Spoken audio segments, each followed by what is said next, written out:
నుంచి ఒక ప్రోమో విడుదలైంది. ఆ ప్రోమోని గాని మనం ఒక్కసారి చూసుకున్నట్లయితే మొత్తానికి అందరూ అనుకున్నది జరిగింది. డబుల్ ఎలిమినేషన్ అంటూ నాగార్జున గారు స్టేజ్ పైకి వచ్చి రాగానే చెప్పారు. అయితే లియెస్ట్ ఓటింగ్‌లో ఉన్న అవినాష్‌ని బిగ్ బాస్ చాలా పకడ్బందీగా సేవ్ చేస్తూ టాప్ 5లో కంటెస్టెంట్స్ ముద్ర వేయించేశారు అవినాష్‌కి. ఇంక లియెస్ట్ ఓటింగ్‌లో అయితే టేస్టీ తేజ, పృథ్వీరాజ్, విష్ణుప్రియ ఇలా మొదటిగా అయితే టేస్టీ తేజ ఎలిమినేట్ చేస్తూ వచ్చేసారు.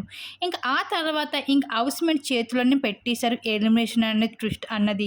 ఇంకా వీళ్ళందరూ ఒపీనియన్ అంటూ అడుగుతూ నాగార్జున గారు టాస్క్ మొదలుపెట్టేశారు. అందులో ఎక్కువగా వరస్ట్‌గా ఎవరికి వస్తారో ఓటింగ్స్ పడతారో వాళ్ళే ఇంకా ఎలిమినేట్ అంటే చెప్పడం జరిగింది. అయితే ఇక్కడైతే పృథ్వీకి ఎక్కువ ఓటింగ్ పడుతూ వచ్చేసాయి. ఇంకా ఆల్రెడీ లియెస్ట్ ఓటింగ్‌లో ఉన్న పృథ్వీకి ఆల్రెడీ కంటెస్టెంట్ చేతిలో కూడా ఇంకా లియెస్ట్ ఓటింగ్ పడడంతో అయితే ఈ విధంగా అయితే బిగ్ బాస్ హౌస్‌లో అయితే పృథ్వీరాజ్ కూడా ఎలిమినేషన్ అయిపోయి హౌస్ నుండి బయటకు వచ్చేయడం జరిగింది.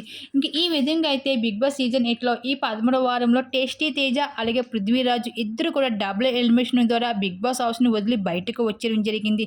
ఇంకా పృథ్వీ ఎలిమినేషన్‌పై విష్ణుప్రియ అయితే చాలా బాధపడుతూ చాలా ఎమోషనల్ అయిపోతూ వచ్చేస్తుంది.